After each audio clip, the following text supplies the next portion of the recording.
نحمده ونصلي على رسوله الكريم أما بعد فأعوذ بالله من الشيطان الرجيم بسم الله الرحمن الرحيم اللهم صل على محمد وعلى آل محمد كما صليت على إبراهيم وعلى آل إبراهيم إنك حميد مجيد اللهم بارك على محمد وعلى آل محمد كما باركت على إبراهيم وعلى آل إبراهيم إنك حميد مجيد۔ محترم ناظرین و سامعین کرام، السلام علیکم ورحمۃ اللہ وبرکاتہ۔ مجھے امید ہے کہ آپ سبھی حضرات اللہ کے فضل و کرم سے ٹھیک ہوں گے۔ میں اللہ سے دعا کرتا ہوں کہ اللہ آپ کو ہمیشہ خوش و خرم رکھے اور دونوں جہان میں کامیابی نصیب فرمائے۔ محترم ناظرین و سامعین کرام، میرے اس یوٹیوب چینل بنانے کا مقصد یہی ہے کہ اس سوشل میڈیا دور کے اندر ہم دین کے پیغامات کو ہر گھر گھر کیسے پہنچائیں۔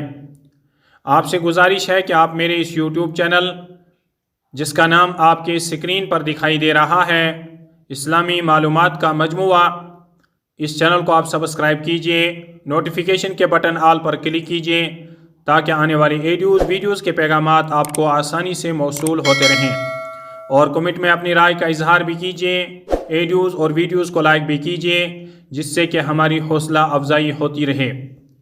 قرآن و حدیث کی روشنی میں بڑوں کی تعظیم اور چھوٹوں پر شفقت کا دوسرا حصہ آپ کی خدمت میں پیش کیا جا رہا ہے۔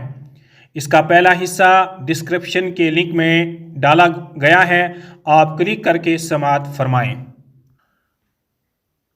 بڑی عمر والے کو احترام سے مجلس میں جگہ دیں۔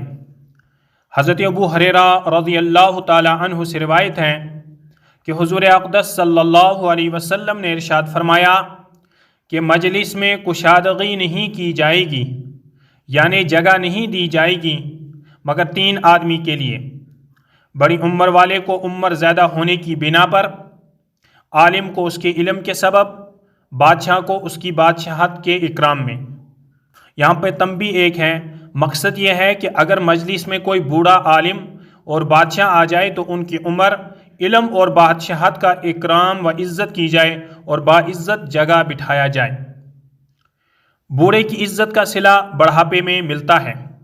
حضرت انس رضی اللہ تعالی عنہ سے روایت ہے کہ حضور اقدس صلی اللہ علیہ وسلم نے ارشاد فرمایا کہ جو جوان کسی بوڑھے شخص کی اس کے بڑھاپے کی وجہ سے عزت و احترام اور خدمت کرتا ہے، اللہ جل شانہ اس کے لیے بڑھاپے میں ایسے شخص کو مقرر فرما دیتا ہے جو اس کی تعظیم اور خدمت کرتا ہے۔ سفید ریش بوڑھے کا احترام اللہ ہی کا احترام ہے۔ حضرت ابن عمر رضی اللہ تعالی عنہما سے روایت ہے کہ میں نے حضور اقدس صلی اللہ علیہ وسلم کو فرماتے ہوئے سنا کہ بندوں پر حق تعالی شانہ کی تعظیم کی جو ذمہ داری عائد ہوتی ہے، اسی قبیل سے مسلمان بوڑھے کی عزت کرنا، حفاظ و علماء کا قرآن کی حفاظت کرنا، اور انصاف اور بادشاہ کی عزت و اطاعت کرنا بھی ہے۔ 3 چیزیں سنجیدگی کی علامت ہے۔ حضرت ذوالنون مصری رحمۃ اللہ علیہ کا ارشاد ہے کہ 3 چیزیں وقار کی علامت ہیں: بڑوں کی عزت کرنا، بچوں پر ترس کھانا، اور کمینے کی بری حرکتوں پر بردباری سے کام لینا۔ بڑوں کی تعظیم اور چھوٹوں پر شفقت کی دوسری ویڈیو یہیں پر مکمل کرتے ہیں۔ دینی پیغامات کو سننے کے لیے اس چینل کو آپ سبسکرائب کیجئے، ویڈیو کو لائک کیجئے، کمنٹ میں اپنی رائے کا اظہار بھی کیجئے۔ دیجئے شفیق الاسلام کو اجازت۔ السلام علیکم ورحمۃ اللہ وبرکاتہ، وآخر الدعوانا ان الحمد للہ رب العالمین۔